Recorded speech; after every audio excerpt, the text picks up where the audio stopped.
హరి.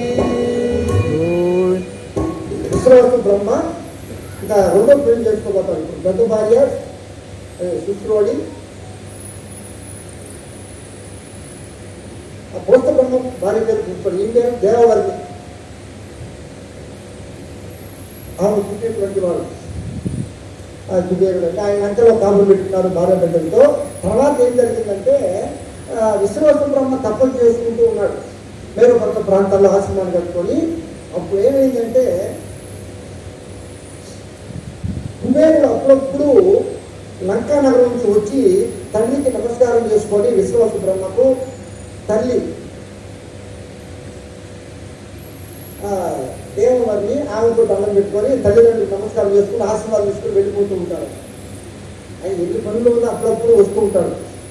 ఇలా రావడం పోవడంలో ఏమైందంటే ఒకరోజు పాతాళ లోకం నుంచి ఈ లంకా నగరం నిర్మాణం చేసుకున్నారే మాల్యుడు, వంతుడు, సుమారుడు అన్నదమ్ముడు. అందులో సుమారుడైనటువంటి వాడు చిన్నవాడు, ముగ్గురు అన్నదమ్ములు.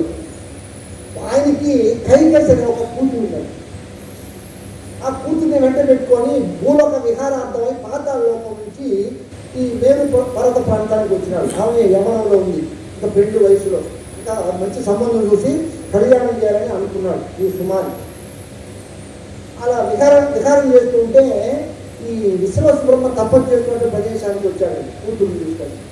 అదే సమయంలో ఈ కుబేరుడు లంకానగరం నుంచి పుష్పక విమానంలో వచ్చి తల్లిదండ్రులు పాదాలు నమస్కారం చేసుకొని మాతా పితృ సమోదేవో నాస్తి నాస్తి జగత్రయే, మాతా పితృ సమోదేవో నాస్తి నాస్తి జగత్రయే, తయోః అధిక పుణ్యక వ్రతం, తయోః అధిక పుణ్యవ్రతం నాస్తి స్మృతిప్రియే అన్నారు ఈ శ్లోకం. తల్లిదండ్రులు గొప్పతనం ఈ శ్లోకంలో చెప్పారు. కాబట్టి మాత అంటే తల్లి, పితృ అంటే తండ్రి. ఆ తల్లిదండ్రులతో సమానటువంటి దేవతలు మాతా పితృ సమూహదేవు నాస్తి నాస్తి జగత్తునయే. ఈ జగత్తులోనే తల్లిదండ్రులు ఇచ్చేటువంటి దైవాలు లేవు. తయోః అధిక పుణ్యక వ్రతం అంటే తల్లిదండ్రులు సేవిస్తే, వారిని గౌరవిస్తే, వారి మాటలు నడుచుకుంటే వచ్చేటువంటి ఫలితము పుణ్యము దానికి మించేటువంటి ఇంకొకటి లేదు. ఎంత మంచి శ్లోకం ఉంది. మాతా పితృ సమూహదేవు నాస్తి నాస్తి జగత్రయే, తయోః అధిక పుణ్యవ్రతం నాస్తి స్మృతిప్రియే. వినడానికి లేదు, ఇంకా మాట లేదు. ఎవరు చెప్తే కూడా తల్లిదండ్రులు సేవిస్తే వచ్చే పుణ్యం కంటే మించిన ఫలితం పుణ్యం లేదు అంటే తల్లిదండ్రులు మొత్తాన్ని చెప్పినారు. వచ్చినాడు, నమస్కారం చేసుకొని పోతా ఉన్నాడు. కుబేరుడు అప్పుడప్పుడు 3 నెలలకు 6 నెలలకు వస్తాడు. ఆయన లంకలో ఉన్న వేరు పక్క ప్రాంతానికి తల్లిదండ్రులు మర్చిపోకూడదు కదా. ఇంత గొప్ప మన ఉద్యోగస్తులైనా ఇతర దేశాల్లో ఉన్నా కానీ అప్పుడప్పుడు వస్తూ పోతూ ఉండాలా. నాకు టైం లేదు అనకూడదు. మాట చెప్తారు, ఏమైనా వచ్చిపోకూడదా, ఫోన్లోనే మాట్లాడుతూ ఉండమే, నెలకు 2 నెలలకు 3 నెలలకు టైం లేదు నాన్న, ఎంత పని, ఎంత జీతము, నా పని అంటే ఎక్కువ జీతం తీసేస్తే తల్లిదండ్రులకి చూడకూడదా, అక్కడే ఊడిపోవాలా. సరే, కొంతమంది పద్ధతి మనకు వద్దనుకోండి, అలా రావాలని చెప్తా ఉంది రామాయణం. ఎప్పుడో ఒక తల్లిదండ్రులు చూసి ఆశీర్వాదం తీసుకోవాలి. ఈ దృశ్యాన్ని చూశాడండి ఈ సుమారి కూతురు తీసుకొచ్చాడు కైకసిని. అరే ఎంత వైభవయ్య కుబేరుడికి. ధనాధ్యక్షుడు, లక్ష్మీదేవికి కార్యదర్శి, శివునికి మిత్రుడు, భక్తుడు, మేము కట్టుకున్నటువంటి లంకా నగరంలో కాపురం పెట్టుకొని యక్షులతో, బంధువర్గంతో, సహచరులతో కాపురం పెట్టుకున్నాడు. అరే పుష్ప బ్రహ్మాండం ఇచ్చాడు బ్రహ్మదేవుడు ముని మనవుడు అని. నాకు అక్కడ గొప్పతనం లేకుండా పోయింది. మహావిష్ణువు భయపడి మేము పాతాళానికి వెళ్ళిపోయినాము, చక్రవర్తిని నడకల్ని తలకాయ లేకుండా చేసేదని భయపెడితే అందుచేత ఇప్పుడు కుబేరుడు లంకా నగరాన్ని మరలా మేము స్వాధీనం చేసుకోవాలి. అంటే నేను చేసుకుంటే మహావిష్ణువుతో ఉంటారా, వాళ్ళు వస్తాను, చక్రం అందించేస్తాను, తలకాయ కలిగే.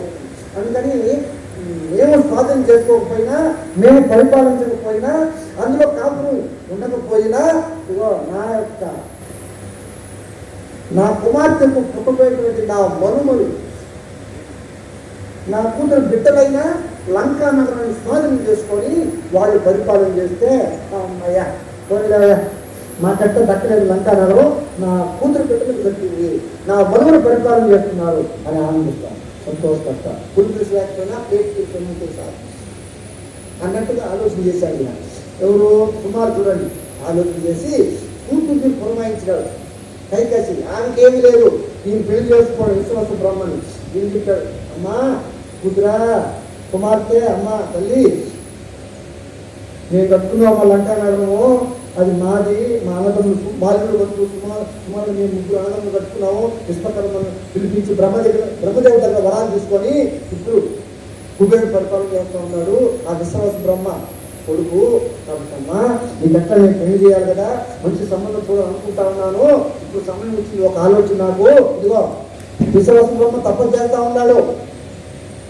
కుబేరుడి తండ్రి నువ్వు వెళ్ళు, ఆయన్ని నయానో భయానో ఏంటి బెదిరిస్తావో ఏం చేస్తావో, మరి ప్రాణం తీసుకుంటానని ఆత్మహత్య చేసుకుంటానని చెప్తావో, ఏదో విధంగా ఆయన్ని మెప్పించి సంతోషపరిచి అంగీకరింపజేసి ఆయన పెళ్లి చేసుకో. అక్కడ రెండో భార్యగా ఉండు, ఏం ఇబ్బంది లే, అక్కడ అవసరం వచ్చింది కాబట్టి రెండో పెళ్లి చేసుకో విశ్వాస బ్రహ్మను.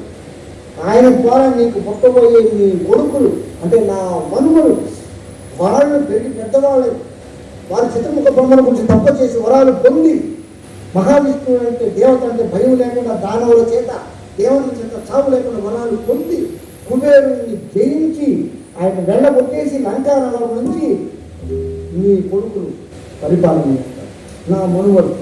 అప్పుడు నాకు ఆనందం అవుతుందమ్మా, సంతోషంగా ఉంటుందమ్మా, అది చూడాలని కోరిక ఉంది తల్లి.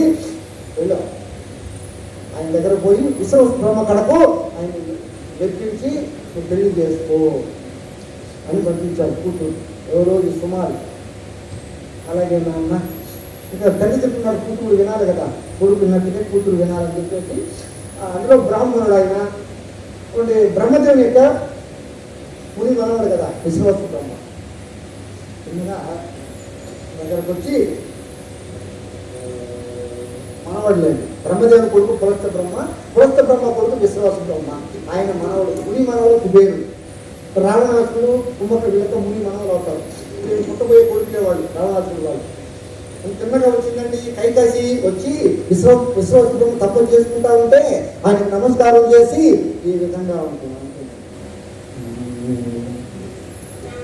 కాఫీ రావడం